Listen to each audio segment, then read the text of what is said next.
मित्रांनो, doctor Lisa कोयने आणि Amy R murrel यांच्या पालकत्वाचा आनंद या पुस्तकाचा सारांश आपण या व्हिडिओत पाहणार आहोत। हे पुस्तक पुरावे आधारित पालकत्व पुस्तक स्वीकृती आणि वचनबद्धता थेरपी म्हणजेच ACT वर आधारित आहे। कोयने आणि मुरेल हे त्यांचे नैदानिक मानसशास्त्रातील कौशल्य वापरून पालकत्व कठीण होते तेव्हा व्यावहारिक मार्गदर्शन प्रदान करतात। तर मित्रांनो, आपण जर चॅनलवर नवीन असाल तर चॅनलला सबस्क्राइब करायला विसरू नका।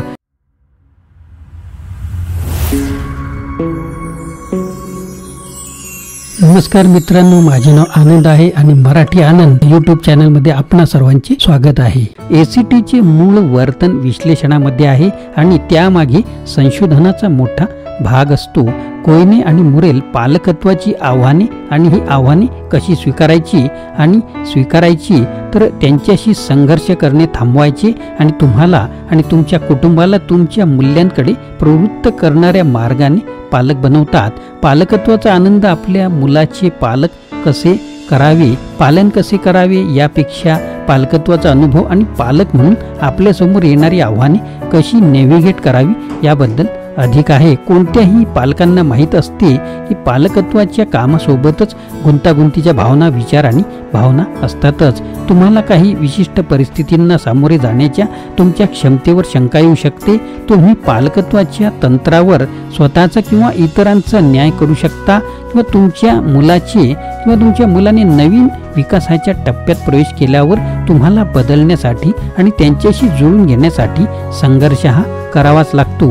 लहान मुलांना पालक बनण्याची ही काही आव्हाने आहेत ज्यातून कोयने आणि मुरेल वाचकांना सामोरे जातात। ACT आधारित पालकत्व तुम्हाला तुमच्या भावना, काळजी किंवा जाणवलेल्या अपुरेपणाबद्दलच्या सहानुभूतीपूर्वक कबुली आणि स्वीकार करण्यास मदत करेल।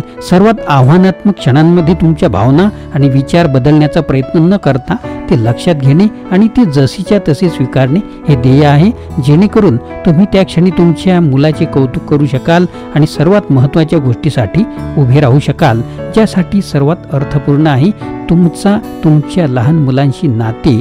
कोयने आणि murrel the Joy of parenting यामध्ये त्यांनी हे मत व्यक्त केलं आहे। पालकांना त्यांची कौशल्य संच तयार करण्यात मदत करण्यासाठी मुलाच्या वागणुकीकडे लक्ष देण्याऐवजी कोयने आणि मुरेल पालकत्वातील समीकरणाचा एक महत्त्वाचा भाग दर्शवतात आणि संबोधित करतात। स्वतः पालकांचे विचार आणि भावना पालकांच्या या महत्त्वाच्या भागाची कबुली देऊन आणि संबोधित करून लेखक जेव्हा ACT या अवघड गोष्टी पालकांना दिसतात तेव्हा त्यांना नेव्हिगेट करण्यात कशी मदत करू शकतात याबद्दल वाचकांना शिक्षित करतात। तुमच्या शस्त्रागारात तुमच्याकडे पालकत्वाची सर्वोत्तम कौशल्य असू शकतात, परंतु हे काही गोपित नाही की पालक म्हणून आपल्या स्वतःच्या विचार आणि भावनांमुळे परिणामकारक पालकत्व आड येऊ शकते। जरी गोष्टी व्यवस्थित चालू असतील तरी सुद्धा तुमचे मन तुम्ही प्रभावीपणे पालक नसाल तेव्हा तुमच्यावर टीका करू शकते आणि त्यामुळे गोष्टी आणखी वाईट होऊ शकतात। चांगली बातमी अशी आहे की तुम्ही तुमच्या मनावर विचार करण्याऐवजी तुमच्या मुलाने मन किंवा लक्षात ठेवा निवडू शकता।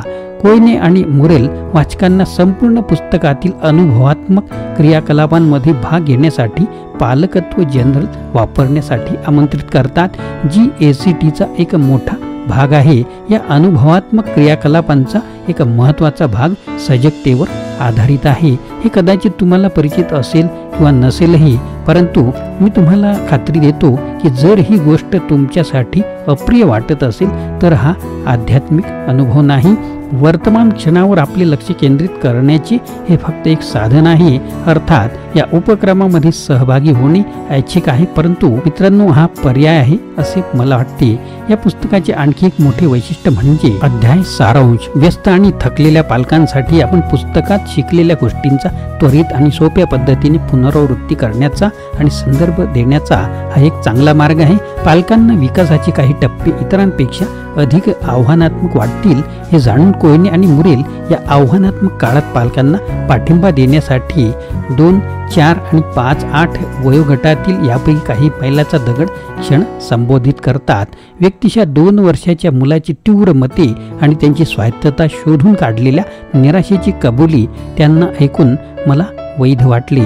त्या निराशाजनक क्षणांमध्ये मला समजले की जाण्याची आणि धोरणे प्रदान करण्याची ही भावना मी माझ्या मुलांशी कसा संवाद साधतो यावरून नव्हे, तर माझ्या मुलाशी संवाद साधताना मला काय वाटते आणि त्याबद्दल विचार केला जातो हे लक्षात येण्यासाठी धोरणे अत्यंत उपयुक्त असतात.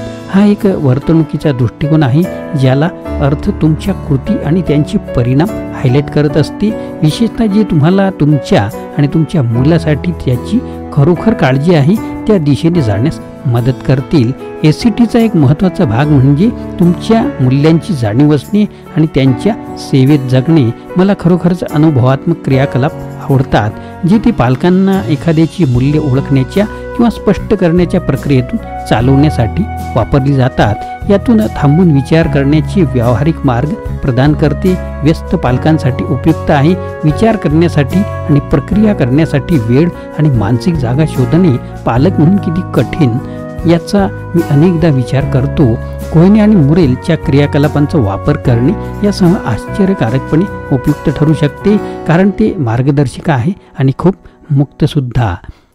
ACT दृष्टिकोन वापरताना ते पालकांना वर्तनात्मक धोरणांद्वारे, वागणूक आव्हानात्मक वर्तनाद्वारे तसेच चिंताग्रस्त मुलांचे समर्थन करण्यासाठी पालकांना मार्गदर्शन करतात.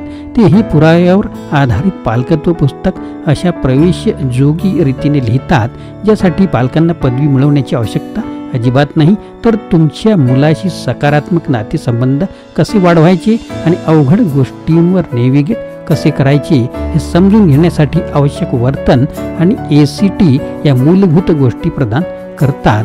तुम्हाला पालक प्रशिक्षक म्हणून ACT प्रशिक्षित थेरपिस्ट याबद्दल माहिती हवी असल्यास तुम्ही कमेंट बॉक्समध्ये कळवा. त्याबद्दल सुद्धा मी एक व्हिडिओ नक्कीच बनवेल. तर मित्रांनो, हा व्हिडिओ आपल्याला कसा वाटला नक्कीच कमेंट बॉक्समध्ये कळवा आणि नवीन असाल तर चॅनलला सबस्क्राईब करायला विसरू नका. पुन्हा भेटूया अशाच प्रकारच्या नवीन व्हिडिओमध्ये. मित्रांनो, आपल्याला व्हिडिओ आवडल्यास लाईक करा, शेअर करा, सबस्क्राईब करा.